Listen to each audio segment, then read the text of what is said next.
Bonjour everybody, here we are in my studio and today is gonna be absolutely amazing because with George's birthday this month, is George's month.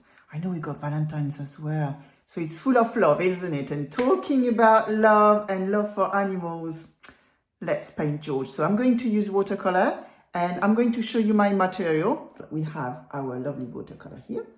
I am going to first do the sketch with my ink pens because it's a sketch watercolor.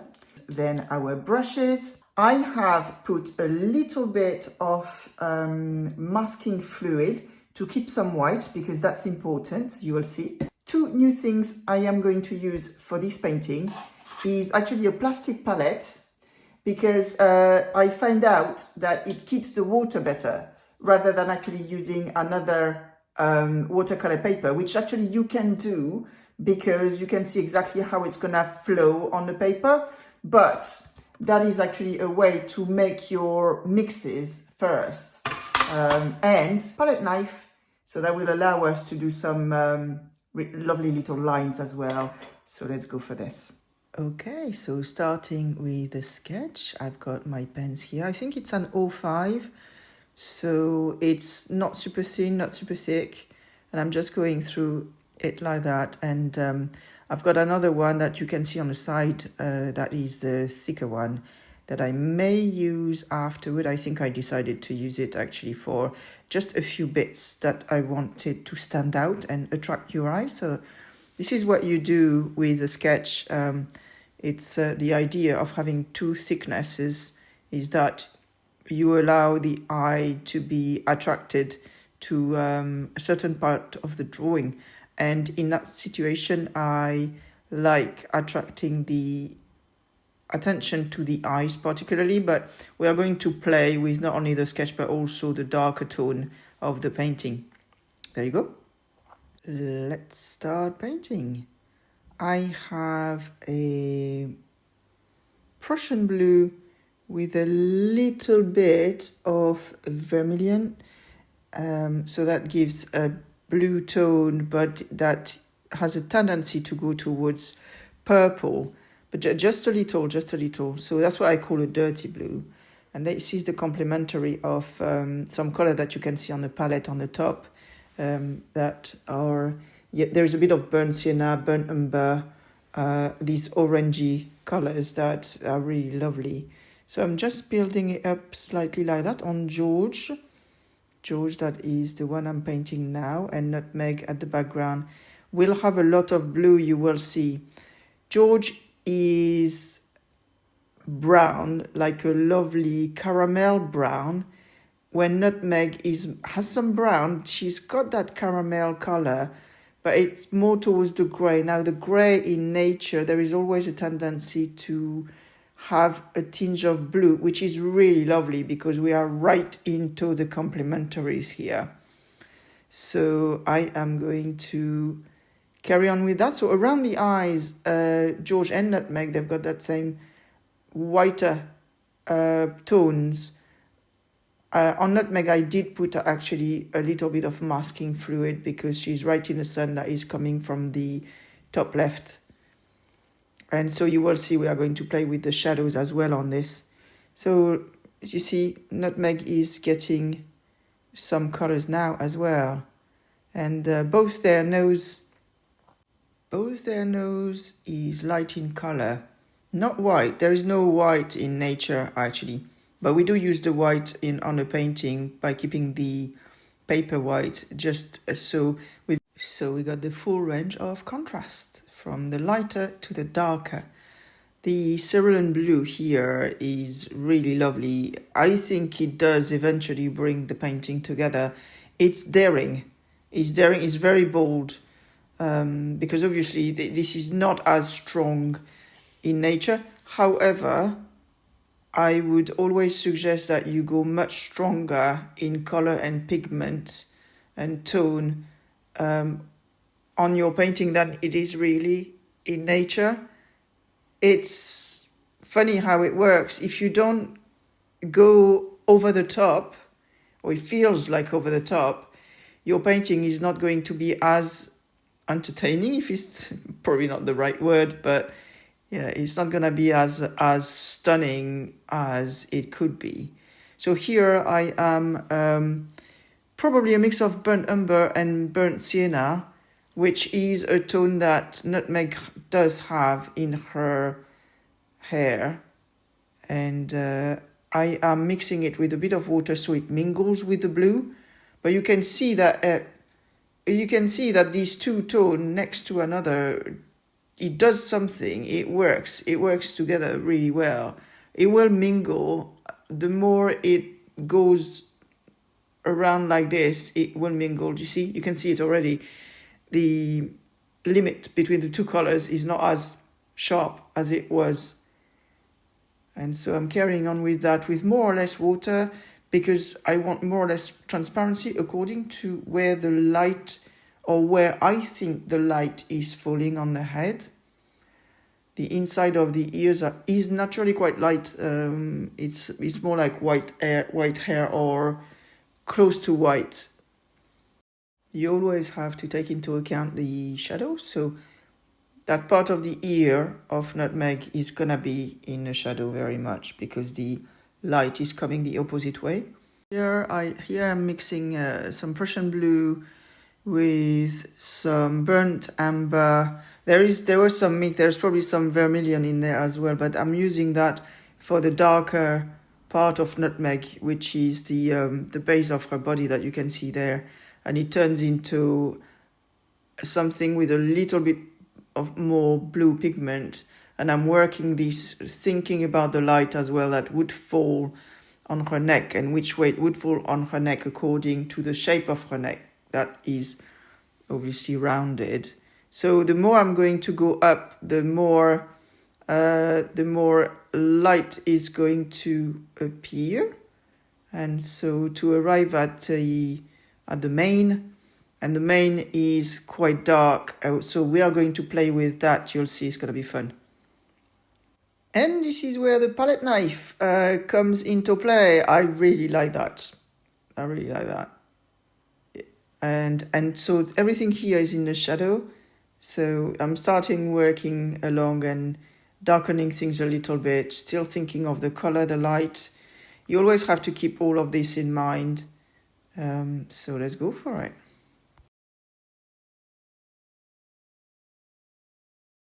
For the shadows here, I need a lot of pigment, so Prussian blue and a little bit of red, a crimson would be good, and not too much water. And then you can start working on your shadows here, which are the complementaries. Bing! And there you go. I have worked on similar palette and all the colors so that you can see they start mingling. I did add nice yellow, and now I'm working on the shadows. So look at this, it's quite nice. So it's like the light is coming from slightly behind them. I still try to build things up with the lighter color first and the darkers afterward, but I have to say on this one it's not really the way it worked out. I was more building it up with blocks of colors that would fall and mingle between each other. So, and I think it did work quite all right. The paint does dry. I used some water, but probably not like loads of water. There are some painting where you can use lots of water. And so it dries fairly quickly. And so I was able to work my colors not from light to dark completely, even though that was something that I tried to keep on. I love this color of his mouth open. It's really nice. So we've got the orangey pink. It's not really pink actually. What I used was one of the red that had a tinge, probably a red that had a tinge of blue. But you'll see it looks very, very intense there, but it will mingle and just tone down a little bit and feel that it's a bit more part of the painting. So sometimes it is a bit like that, and either you add a little bit of water, or it will spread, so the intensity will actually fade a little bit. Or you can also dab it with a tissue if you need to. So always have a tissue at hand just in case. You can also lift it up with your brush. So if you rinse your brush and remove a bit of water and then place your brush on the paint that you want to lift up, it will actually soak it up. This is what's great about the watercolor brushes that I've got here. They are very specific to watercolor, so they retain water, but also if they're just wet, they can lift up the paint that is watery. And so I'm working it up so the mouth of George looks right, like he's got the mouth open and he's, it looks like he's laughing. And don't worry about his eyes. It's gonna. There you go. The eyes now are done. So I used probably a bit of ultramarine blue with Prussian blue, burnt umber, and probably a vermilion, and all that together, that creates a nice black.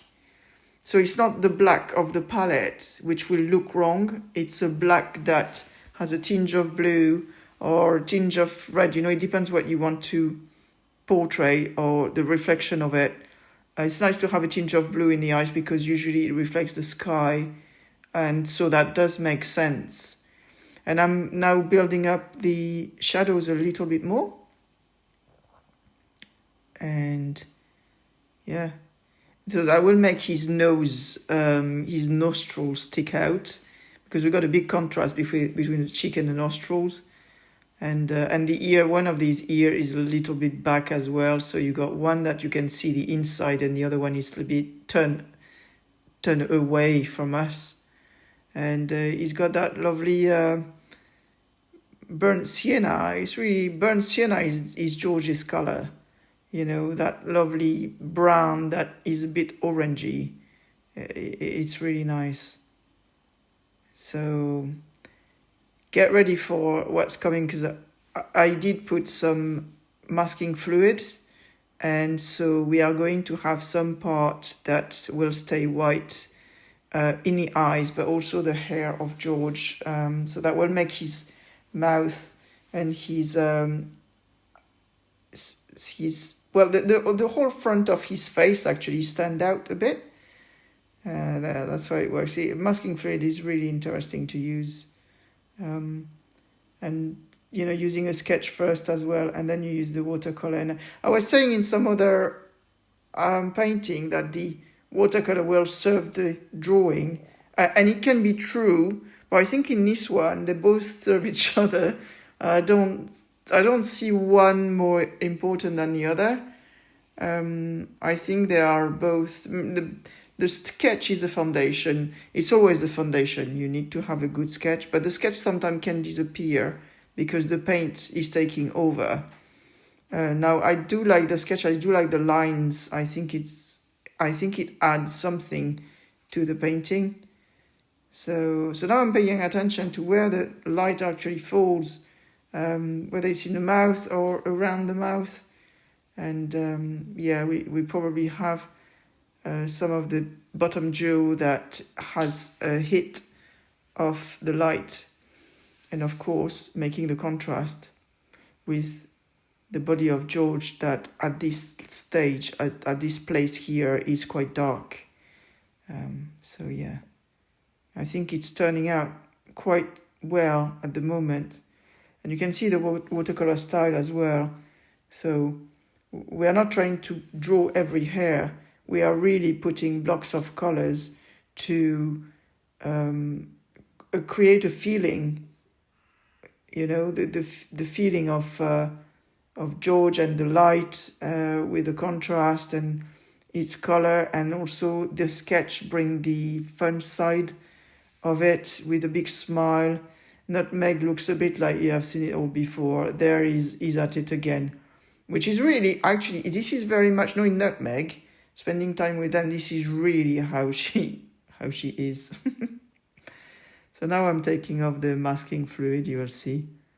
That is really a fun part to do. So I have a bit on the eyes, and the hair, you'll see, is gonna come up just now, boom. And so here we are in George's eyes, and now I'm actually intensifying the roundness of the eyes with one of my ink pen. There's no rules, you can add that afterward, it works. So we've got George looking at us, increase the nostril as well, because that's where we are going to have actually the darkest part, and into the mouth, of course.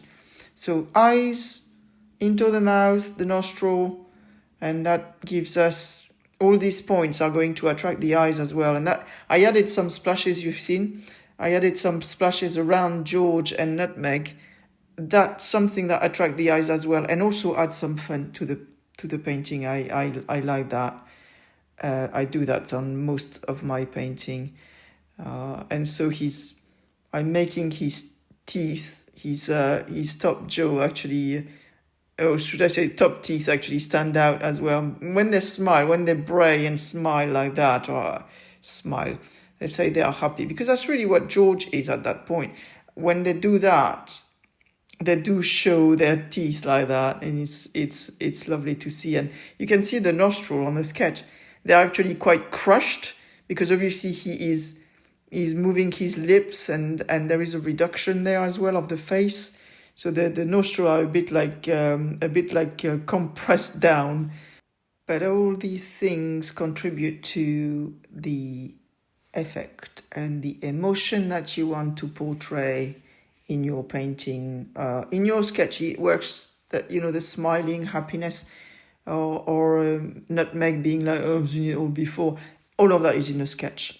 Then the painting and the color is going to bring everything to life by creating sort of a 3D effect, and add some beauty to it. You can see George's hair from the masking fluid as well. So yeah, it is lovely. Are you ready for the big reveal? Look how happy George is. Oh, he's jumping out of the painting, isn't it? And I did mount it so you can see how it looks when it's actually mounted, and then you can actually frame it from there. So here we are. Happy birthday, George. All right, I'm so happy. And Nutmeg, of course. Nutmeg is present. And of course, Nutmeg is going to be part of the big party, because they do everything together, Nutmeg, even though George is 1 years old, Nutmeg is always by his side. So I thought that if I do a birthday portrait, Nutmeg has got to be in it. So here we are. And so this painting is for sale. So if you are interested, feel free to contact me, and we'll see what we can do. I ship worldwide, so the shipping is not a problem. You can contact me here or by email in the same time. I hope you really enjoy the painting of our lovely George and Mummy Nutmeg, our lovely, lovely donkeys. I love them so much. I hope you have an amazing time and an amazing day. And I will see you on the next one. Au revoir.